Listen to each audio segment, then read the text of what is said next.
नमस्कार। आज हम टोनी रॉबिन्स की किताब मनी मास्टर द गेम इसके कुछ मुख्य विचारों पर बात कर रहे हैं। हमारे पास इसकी एक समीक्षा है जो इसके जरूरी पहलू सामने लाती है।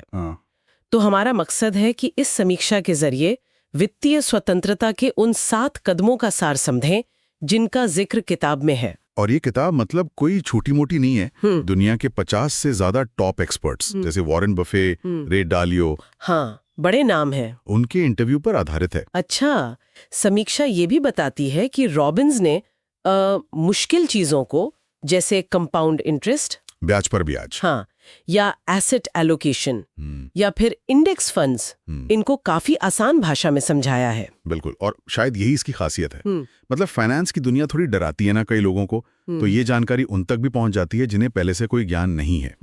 और जब रे डालियो के ऑल वेदर पोर्टफोलियो की बात होती है, हाँ, जो हर तरह के मार्केट में चले जी, या फिर जैक बोगल का कम लागत वाले इंडेक्स फंड पर जोर, हाँ, तो बाद में वजन आ जाता है, सही कहा, विश्वसनीयता बढ़ती है। ये सिर्फ थियरी नहीं है, ये आजमाई हुई रणनीतियां हैं। और समीक्षा के मुताबिक किताब सिर्फ ज्ञान नहीं देती बल्कि एक्शन लेने पर भी जोर देती है, जैसे अपनी कमाई का एक हिस्सा बचाना शुरू करना, बिल्कुल, एक लाइफ टाइम इनकम प्लान बनाना ताकि रिटायरमेंट के बाद भी पैसा आता रहे, और वो कोर 4 स्ट्रैटेजी, मतलब रिस्क कम करना, टैक्स बचाना, लागत घटाना और लंबा सोचना। हाँ, एक डाइवर्सिफाइड पोर्टफोलियो बनाने के लिए। ये सुनने में तो काफी सीधा लगता है ना? हाँ, लगता तो है। और इसके साथ ही वो मानसिकता वाली बात भी है।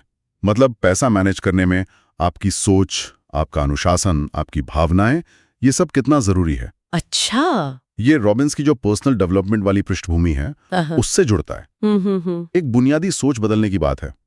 सिर्फ उपभोक्ता मत बनो, निवेशक बनो, संपत्ति बनो। ये एक जरूरी फर्क है। सिर्फ पैसे बचाना काफी नहीं है। बिल्कुल। लेकिन समीक्षा सिर्फ तारीफ नहीं करती, कुछ चिंताएं भी हैं।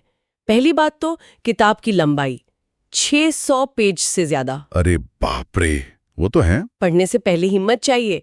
समीक्षा कहती है कि थोड़ी लंबी और दोहराव वाली हो सकती है। मतलब फोकस हट सकता है। हाँ, और कुछ आलोचक ये भी मानते हैं कि कुछ फाइनेंशियल प्रोडक्ट्स का प्रचार थोड़ा ज्यादा जोर देके किया गया है। हाँ, ये एक जरूरी सवाल है। और समीक्षा एक और बात कहती है कि सलाह ज्यादातर अमेरिकी सिस्टम और टैक्स नियमों के हिसाब से है। अच्छा, तो फिर तो भारत या दूसरे देशों के पाठकों के लिए शायद सीधी लागू न हो, थोड़ा फेरबदल करना पड़े। ये तो एक सीमा है। हाँ, और ये भी कि ये शायद शुरुआती या ठीक ठाक जानकारी रखने वाले निवेशकों के लिए ज्यादा ठीक है।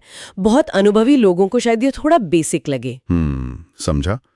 तो अगर इन सब बातों को जोड़ें तो इस समीक्षा का निचोड़ क्या है? मतलब मुख्य सबक तो काफी सीधे और काम की हैं। जैसे अपने खर्च, बचत, निवेश पर नजर रखो। वो कहावत है ना, जिसे माप नहीं सकते उसे सुधार नहीं सकते। हाँ, बिल्कुल। दूसरा, म्यूचुअल फंड और सलाहकारों की फीस, इन पर ध्यान दो, इन्हें कम रखो। समीक्षा ने इन्हें साइलेंट किलर कहा है। हाँ, क्योंकि ये चुपचाप आपका मुनाफा खा जाते हैं। सही बात। और तीसरा, डाइवर्सिफिकेशन, मतलब निवेश को फैला कर रखना। हाँ, विविधता ही सुरक्षा है बाजार के उतार चढ़ाव से बचने के लिए। एकदम। ये तो हो गए मुख्य सबक। और हाँ, एक आखिरी बात जो इस समीक्षा से उभरती है वो है आलोचनात्मक सोच की जरूरत। कोई भी वित्तीय सलाह मिले, खासकर अगर वो किसी प्रोडक्ट से जुड़ी हो, तो उसे आंख बंद करके ना माने। परखना जरूरी है। हाँ, और बुनियादी सिद्धांत समझना शायद ज्यादा जरूरी है।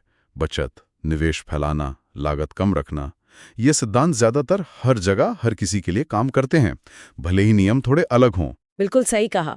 तो कुल मिलाकर ये समीक्षा इशारा करती है कि किताब उन लोगों के लिए एक अच्छा शुरुआती नक्शा हो सकती है जो वित्तीय स्वतंत्रता चाहते हैं और जिन्हें रॉबिन्स का प्रेरणा देने वाला अंदाज पसंद है। हाँ, एक रोड मैप जैसा। पर इसकी सीमाएं भी हैं, लंबाई, अमेरिकी फोकस, इन्हें ध्यान में रखना होगा। बिल्कुल। और अगर किसी को ये विषय पसंद आया तो समीक्षा कुछ और विकल्प भी सुझाती है, जैसे the Bogleheads guide to investing या रॉबिन्स की ही एक छोटी किताब है अनशेकेबल। हाँ, वो शायद ज्यादा संक्षिप्त हो शायद। तो ये थे मनी मास्टर द गेम पर आधारित समीक्षा के कुछ मुख्य बिंदु सोचने के लिए।